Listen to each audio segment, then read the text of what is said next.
Hello my dear students, welcome to SBT Online Teaching once again. SBT Online Teaching এ তোমাদের সবাইকে জানাই অনেক অনেক স্বাগত।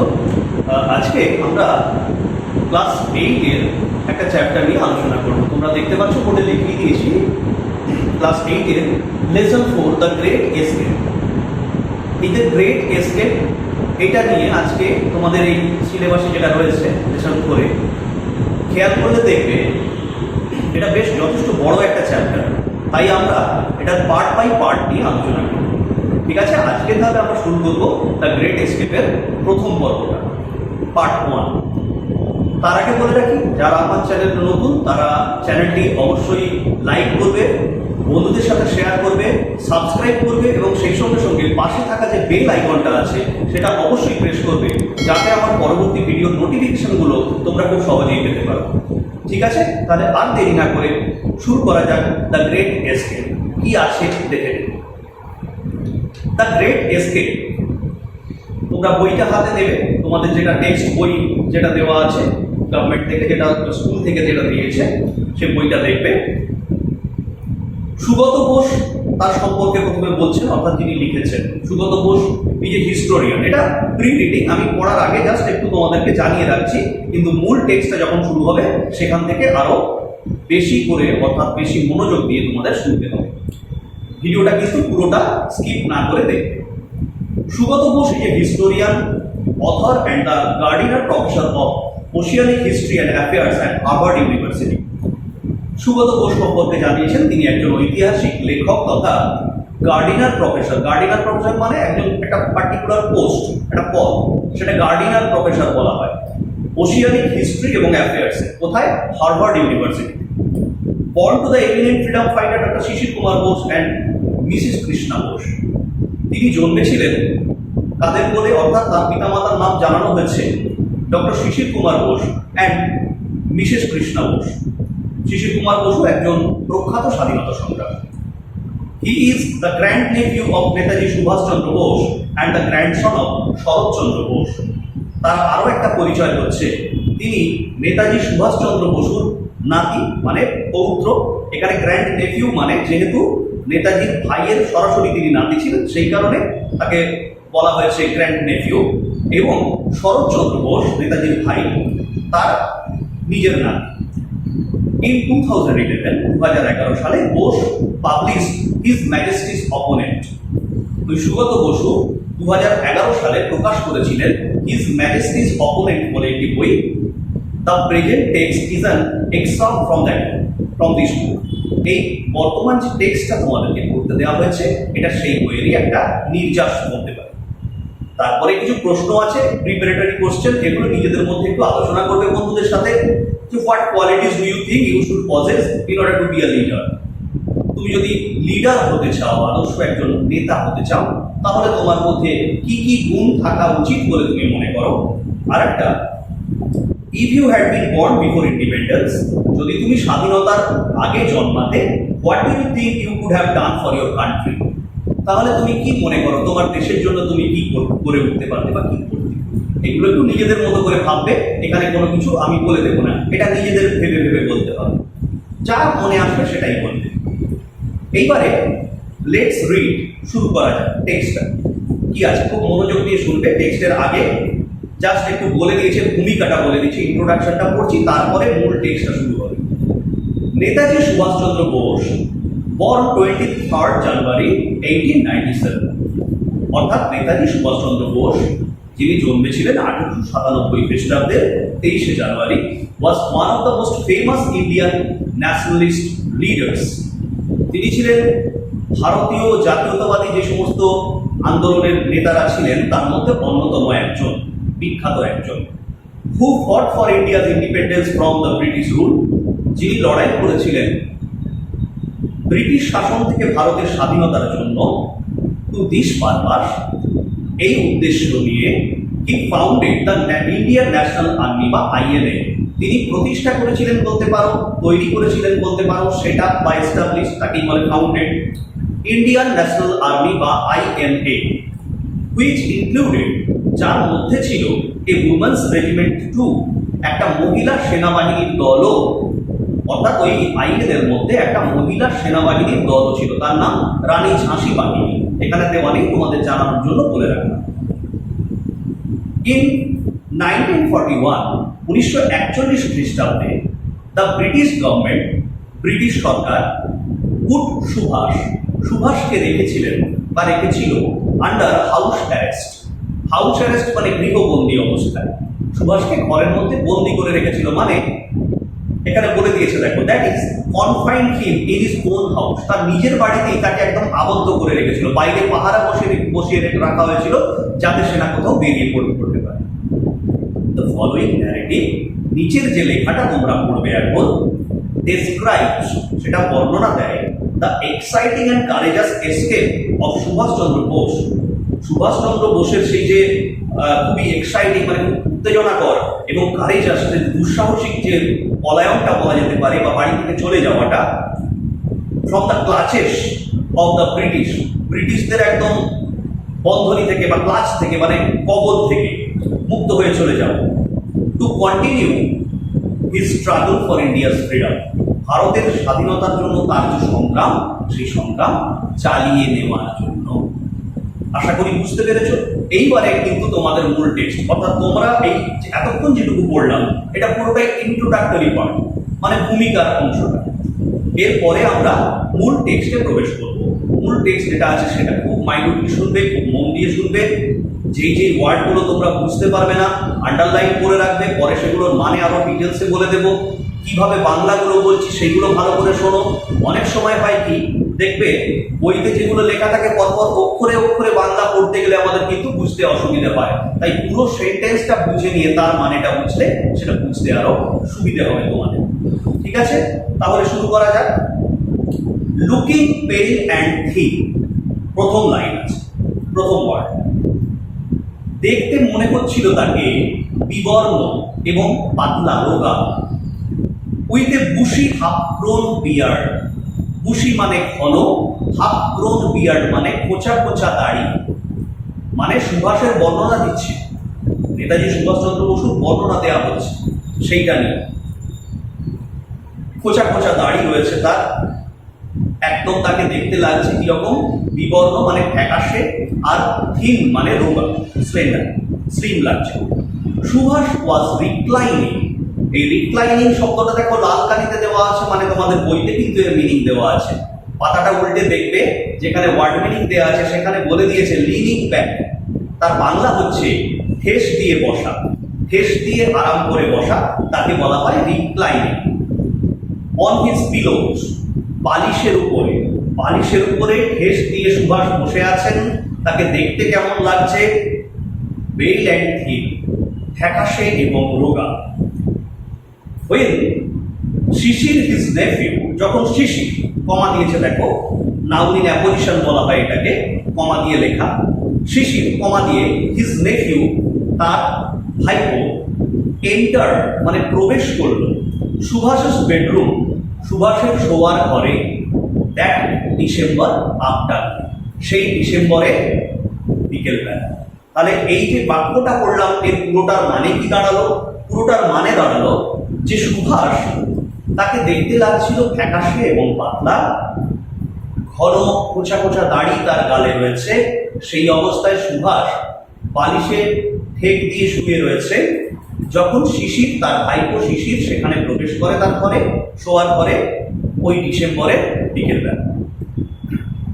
Subhash made him sit to his right on the bed, Subhas তাকে বসতে বলেন বিছানায় তার ডান দিকে।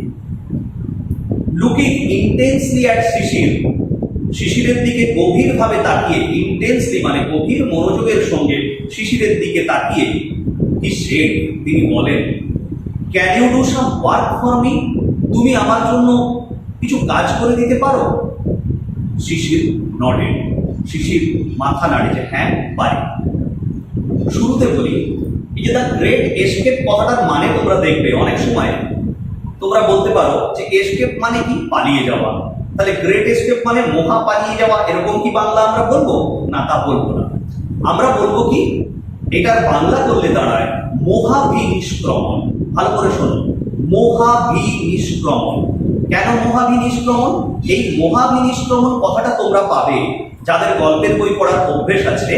দেখবে গৌতম বুদ্ধের জীবনী যদি তোমরা পড়ো, যে গৌতম বুদ্ধ যখন সিদ্ধার্থ নামে পরিচিত ছিলেন, তখন তার পুত্র রাহুল যেদিন জন্মায় সেদিন তিনি আরো মহত্তর উদ্দেশ্যে গৃহত্যাগ করেছিলেন।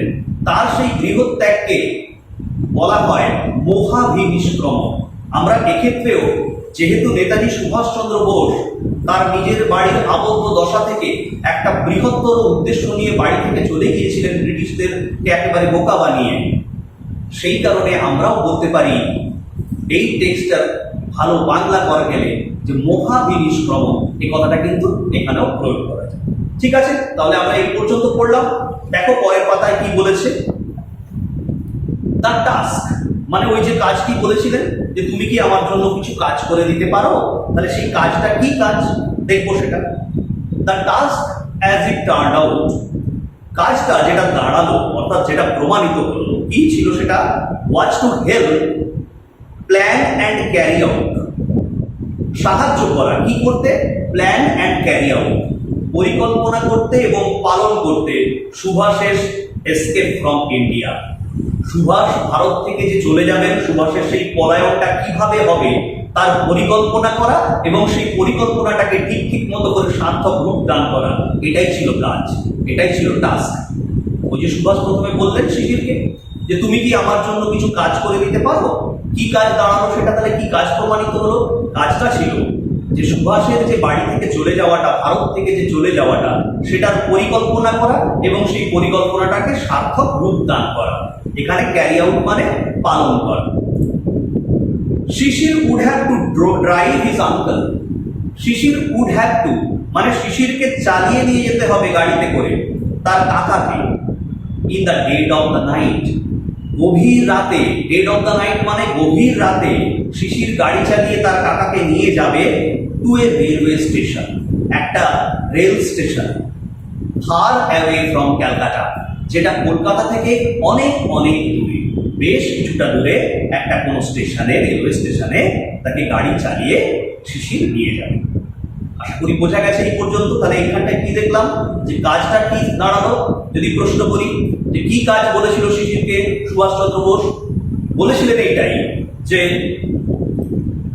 সুভাষ যে ভারত ছেড়ে চলে যাবেন সেই চলে যাওয়াটা ঠিক মতো পরিকল্পনা করা এবং সেই পরিকল্পনাটাকে সার্থক রূপ দান করা, সফলভাবে প্রয়োগ করা, এটাই ছিল শিশিরের কাজ। শিশিরকে কি কাজটা করতে হবে না, তাকে গভীর রাতে গাড়ি চালিয়ে তার কাকাকে নিয়ে যেতে হবে এমন একটা রেলওয়ে স্টেশনে যেটা কলকাতা থেকে অনেক বেশ কিছুটা দূরে, অনেকটা দূরে। আসছি পরের প্যারা, ফ্রম হিজ আঙ্কেলস রেসিডেন্স। দেখো রেসিডেন্স মানে হচ্ছে বাসস্থান, বসত বাড়ি। তার কাকার বসত বাড়ি থেকে এক এলগিন রোড মানে তার কাকার এলগিন রোডের বসস্থান থেকে, বসত বাড়ি থেকে, অর্থাৎ সুভাষচন্দ্র বসুর বাড়ি আমরা সবাই জানি কলকাতার এলগিন রোডে। শিশির ওয়াক ব্যাক, শিশির ওয়াক ব্যাক মানে শিশির হেঁটে ফিরে এলো দ্যাট নাইট সেই রাত্রে, টু হিজ ওন হাউস তার নিজের বাড়িতে। তার নিজের বাড়ির ঠিকানা কি? At 1 Woodburn park, 1 number Woodburn পার্কে তার বাড়িতে ফিরে এলো হেঁটে হেঁটে সেই রাত্রে। In a state of wonder and subdued excitement, তখন তার মনের অবস্থা কেমন? এখানে স্টেট মানে দশা বা অবস্থা, কিসের অবস্থায় সে ফিরে এলো, মনের মধ্যে কি চলছে? ওন্ডার মানে বিস্ময়, অ্যান্ড সাবডিউড এক্সাইটমেন্ট। সাবডিউড কথাটার মানে দেখো তোমাদের দেয়া আছে হাস্ট, মানে বাংলায় চাপা, আর এক্সাইটমেন্ট মানে উত্তেজনা, তোমরা বলতে পারো উৎকণ্ঠা। তাহলে এইটার মানে কি দাঁড়ালো? দেখো দুটো ঠিকানা আমরা পেলাম এখানে। সুভাষচন্দ্র বোসের বাড়ি কোথায়? এলগিন রোডে। আর শিশিরের বাড়ির ঠিকানা কি? 1 নম্বর উডবার্ন পার্ক। এই দুটো যেন ভুলিয়ে না যায়।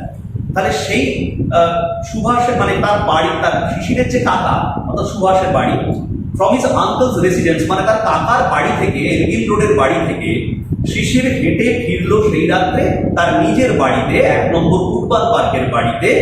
তখন তার মনের অবস্থা কেমন ছিল? তার মনের অবস্থা ছিল বিস্ময়ে ভক্তি এবং কিসে পূর্ণ? চাপা উৎকণ্ঠায় পূর্ণ। মনের মধ্যে একটা চাপা উৎকণ্ঠা এবং বিস্ময় নিয়ে একরাশ বিস্ময় এবং চাপা উৎকণ্ঠা নিয়ে সে হেঁটে সেই রাত্রে তার 1 নম্বর উডবান পার্কের বাড়িতে ফিরে এলো। কে? শিশির। কোথা থেকে? তার কাকার বাড়ি থেকে, এলভিন রোডের বাড়ি। ঠিক আছে, যাচ্ছি পরের para. The police were keeping watch on সুভাষের হাউস। পুলিশ সুভাষের বাড়িতে কিপিং ওয়াচ মানে দৃষ্টি রাখছিল, নজর রাখছিল। Though it was normal for a nephew to visit an ailing uncle, দেখো মানে দিয়েছে, ailing মানে অসুস্থ, তোমাদের এখানে আছে দেখো দেওয়া, ailing মানে sick মানে অসুস্থ বাংলা। যদিও, দো মানে যদিও, it was normal for a nephew to visit an ailing uncle, যে একজন ভাইপো তার অসুস্থ কাকাকে দেখতে যাওয়ার যে ব্যাপারটা, এটা একেবারে খুবই স্বাভাবিক ব্যাপার।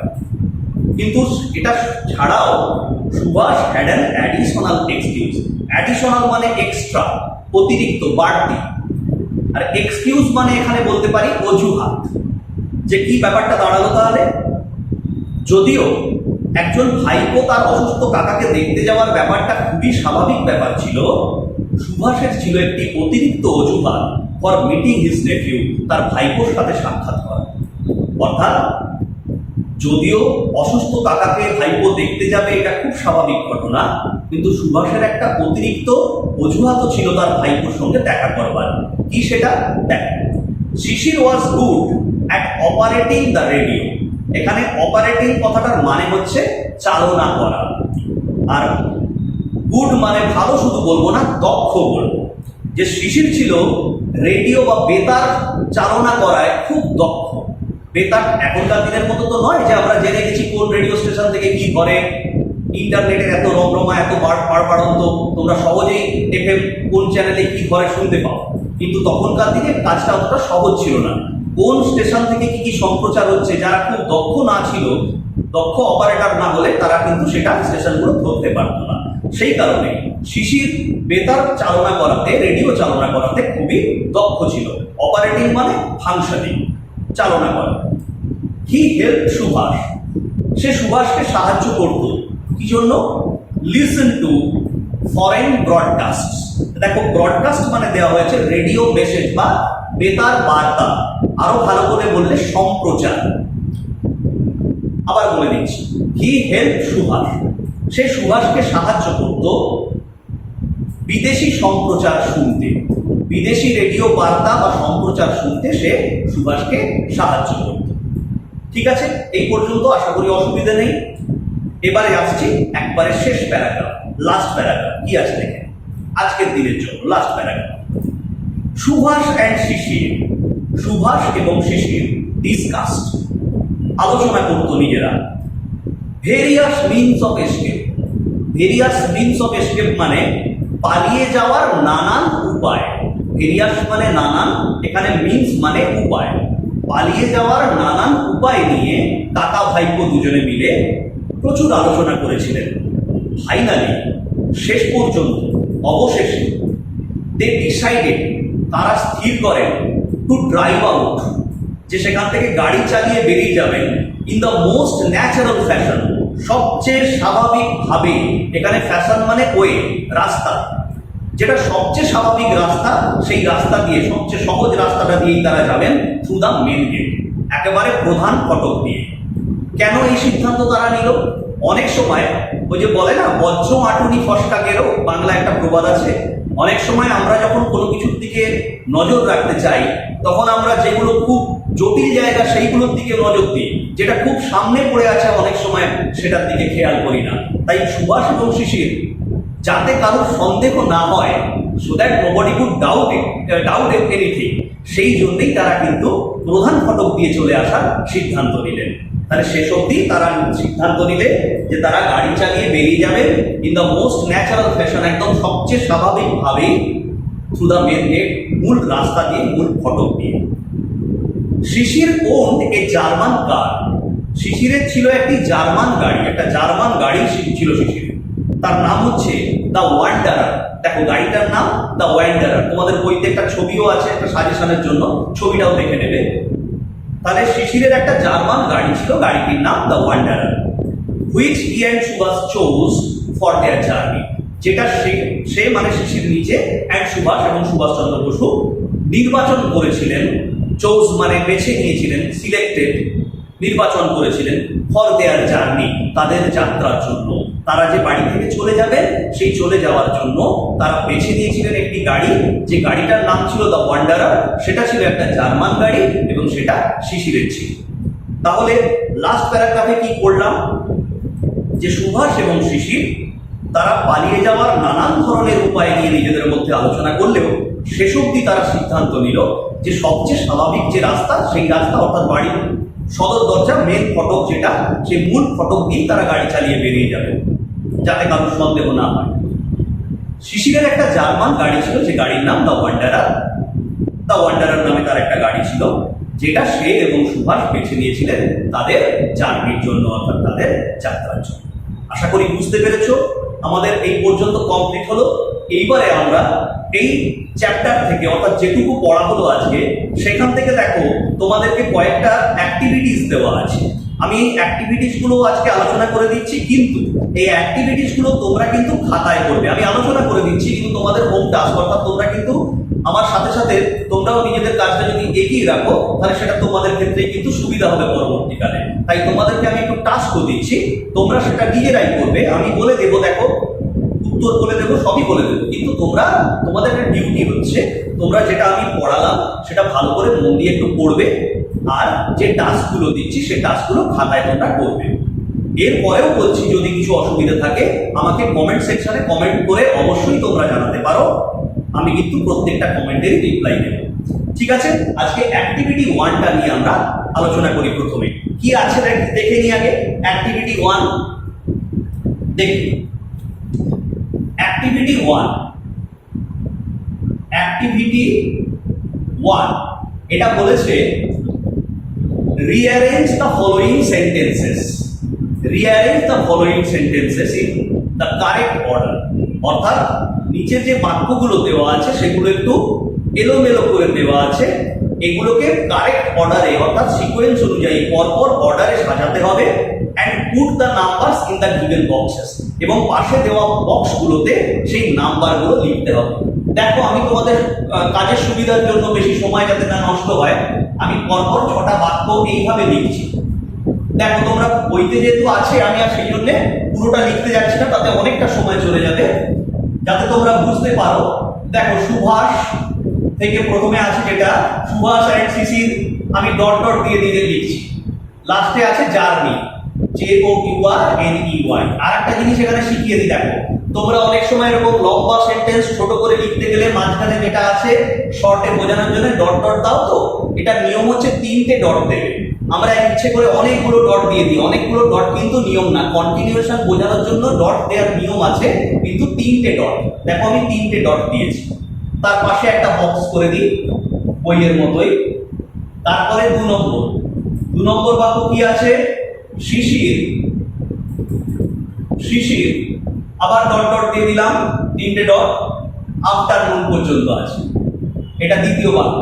আগে বাক্যগুলো সব লিখে নিচ্ছি, তারপরে তোমাদের শিখিয়ে দেব নিয়মটা কিভাবে করলে খুব তাড়াতাড়ি তোমরা এটা শিখে যাবে। 3 নম্বর দেখো, দ্য পুলিশ থেকে শুরু হচ্ছে, দ্য পুলিশ, 3টে ডট দিলাম, দিয়ে শেষ হয়েছে হাউসে, হাউস। এখানেও একটা বক্স করে দিলাম। এরপরে 4 নম্বর আছে, আবার শিশির দিয়ে শুরু হচ্ছে বাক্যটা, 3টে ডট দিলাম, ইন্ডিয়াতে শেষ হচ্ছে এই বাক্যটা। এটাতেও একটা বক্স কেটে দিলাম। তারপরে 5 নম্বর কি বাক্য আছে দেখে নিই, সুভাষের দিয়ে শুরু হচ্ছে, অ্যাপোস্ট্রফি এস আছে, 3টে ডট দিলাম, দিয়ে লাস্ট শেষ হচ্ছে এটা ব্রডকাস্ট দিয়ে, BROADCASTS, ব্রডকাস্ট দিয়ে শুরু হচ্ছে। এটাতেও একটা বক্স কেটে দিলাম। আর সবশেষে নাম্বার 6, যেটা আবার শিশির দিয়ে শুরু, শিশির দিয়ে শুরু, 3টে ডট দিলাম, দিয়ে এক্সাইটমেন্টে শেষ হচ্ছে, এক্সাইটমেন্ট। এখানেও একটা বক্স কেটে দিলাম, একটু ছোট বড় হয়েছে সেটা একটু মানিয়ে নিও, ছোট বোর্ডটা খুব একটা বেশি বড় নয় তো। ঠিক আছে, তাহলে এইগুলো খুঁজে বার করার রাস্তা বা এগুলো কিভাবে করলে তবে তোমরা একদম পারফেক্টলি করতে পারবে, দেখো এর একটা পদ্ধতি আছে, আমি তোমাদের শিখিয়ে দিচ্ছি। আগে না এই যে লাইনগুলো দেওয়া আছে এটা বইতে কোথায় আছে আগে খুঁজে নাও, পেন্সিল দিয়ে সেখানে আন্ডারলাইন করে নাও। কারণ তোমাদের যখন টেক্সট পড়বে পরীক্ষাতেও যদি এইগুলো পড়ে তাহলে দেখবে টেক্সটটা তো তুলে দেওয়া থাকে, সেখানে তোমরা পেন্সিল দিয়ে কিন্তু আন্ডারলাইন করতেই পারো, কেউ কিন্তু তার জন্য কিছু বলবে না তোমাকে, তাহলে সহজেই দেখবে তাহলে অটোমেটিক্যালি সাজানো হয়ে যাবে। দেখো প্রথম বাক্যটা আছে Subhas and Sisir chose the wanderer for their journey. একবারে শেষ লাইনে আছে, আমি তোমাদের দেখানোর সুবিধার জন্য বইটা তুলে দেখিয়ে দিচ্ছি। দেখো একদম শেষ লাইনে ওয়ান্ডারারের পরে which he and Subhas chose for their journey, তাহলে এইটা আমি দাগ দিয়ে রাখলাম, তাহলে আর কিছু না, একটা দাগ আমার হয়ে গেল। পরেরটা কি আছে, Sisir entered Subhas's bedroom that December afternoon. আজকে পড়াটা শুরু করেছিলাম যেখানে, আমি আবার দেখিয়েও দিচ্ছি, দেখে নাও তোমাদের বইয়ে এই যে রিক্লাইনিং বলে লাল কালিতে শব্দটা আছে তার নিচের লাইনটা দেখো, Sisir his nephew entered Subhas's bedroom that December afternoon, ওইখানটা আন্ডারলাইন করে দাও পেন্সিল দিয়ে, হয়ে গেল। নেক্সট কি আছে 3 নম্বর বাক্য, the police were keeping a watch on Subhas's house. কোথায় আছে ব্যাপারটা দেখো, এই যে গাড়ির ছবির নিচে যে প্যারাগ্রাফটা শুরু হয়েছে এখান থেকে the police were keeping watch on Subhas's house, দাগ দিয়ে দিলাম। পরের লাইন কি আছে, Sisir was to help and plan and carry out Subhas's escape from India. কোথায় আছে এই দেখো 32 পাতার একদম দ্বিতীয় লাইনে, to help plan and carry out Subhas's escape from India, দাগ দিয়ে দিলাম। আর কি আছে, Subhas's nephew help him listen to foreign broadcast, দেখো কোথায় আছে, এই যেখানটা তুমি দাগ দিয়েছিলে এই লিঙ্ক শব্দটা আছে বা অপারেটিং লাল কালির শব্দ, অপারেটিং এর ঠিক পরের লাইনটা দেখো, he help Subhas listen to foreign broadcast, তাহলে এই জায়গাটায় আন্ডারলাইন করে দাও, হয়ে গেল। আর last, Sisir walk back to his own house in a state of wonder and excitement, কোথায় আছে, এই যে গাড়ির ছবি দেখো এইখানটা, Sisir walk back that night to his own house at one Woodburn park in a state of wonder and excitement, তাহলে এইটা দাগ দিয়ে দাও। তাহলে দেখো অটোমেটিক্যালি আমাদের পরপর কিন্তু সাজানো হয়ে গেছে। তাহলে প্রথম কোনটা হলো, যখন শিশির এসে সুভাষের বেডরুমে ঢুকলো, তার মানে ওটা কোনটায় আছে, 2 নম্বরটা, তাহলে আমরা চোখ বন্ধ করে 2 নম্বরটায় লিখে দিতে পারি 1, এটা 1 হয়ে গেল। যেহেতু এদিকে এমনি নিউমেরিক্যাল অর্ডারে আছে আমি ওখানে রোমান হরফে লিখছি।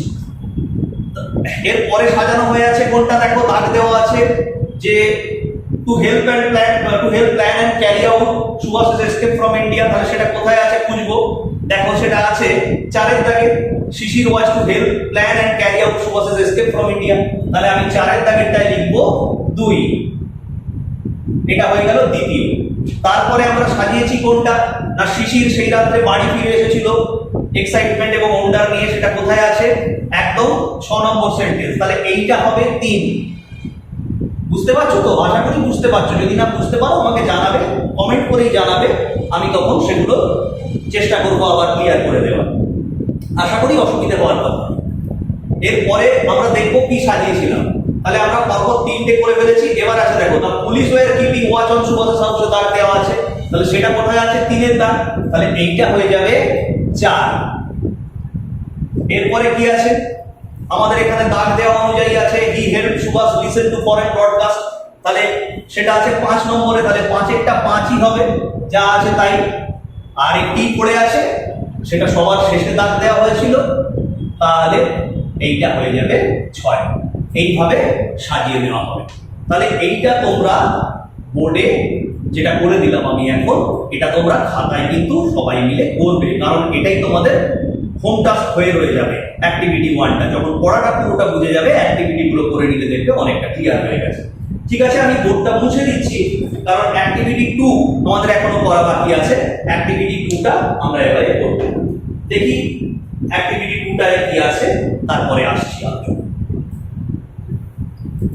প্রথমে এটা মুছে দিলাম, অ্যাক্টিভিটি 2টা আজকে বলে তারপরে অ্যাক্টিভিটি 3, তাহলেই আজকে শেষ।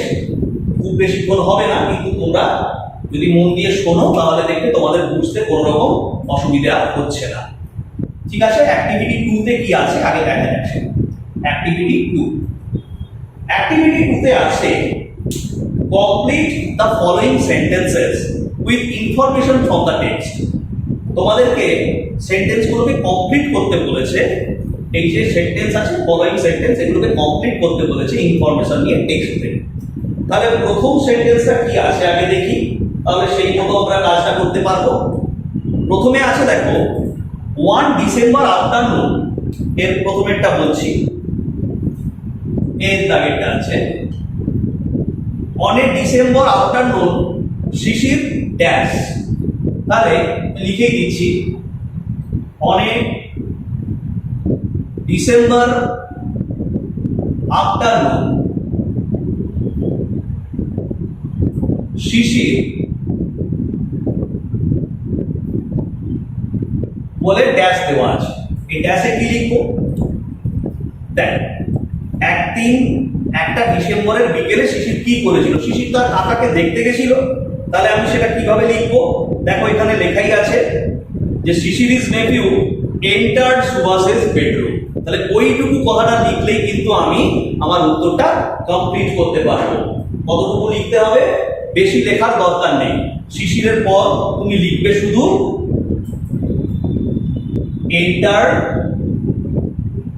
বুঝছে, এন্টার সুভাষেস, সুভাষ লিখে অ্যাপোস্ট্রফি এস, সুভাষেস বেডরুম যা আছে দিয়ে ফুল স্টপ দিয়ে দিলাম, এন্টার সুভাষেস বেডরুম। এটাই কিন্তু অ্যান্সার, এইটাই অ্যান্সার, এইটা অ্যান্সার। এবারে আসছি পরেরটা অর্থাৎ বি এর দাগে। বি এর দাগে কি আছে দেখে নিই, তোমরা পারবে, কোনো সবকটাই পারবে, তবু বলে দিচ্ছি সুবিধের জন্য। বি এর দাগের আছে the task that Subhas gave Sisir was. তাহলে the task that Subhas gave Sisir was বলে ড্যাশ আছে, কি কাজ সুভাষ শিশিরকে দিয়েছিলেন। তাহলে কাজটা কি ছিল মনে করে দেখো, এক্ষুনি তোমরা পড়েছো, আন্ডারলাইনও করেছিল, তাহলে করেছিলে তোমরা। তাহলে কোন জায়গা থেকে লিখবে, the task that Subhas gave Sisir was, দেখো 2 থেকে বাকিটা লিখবে, to plan and carry out কি সুভাষেস এসকেপ, যেমন আছে বই সহজ, ফ্রম ইন্ডিয়া, ফ্রম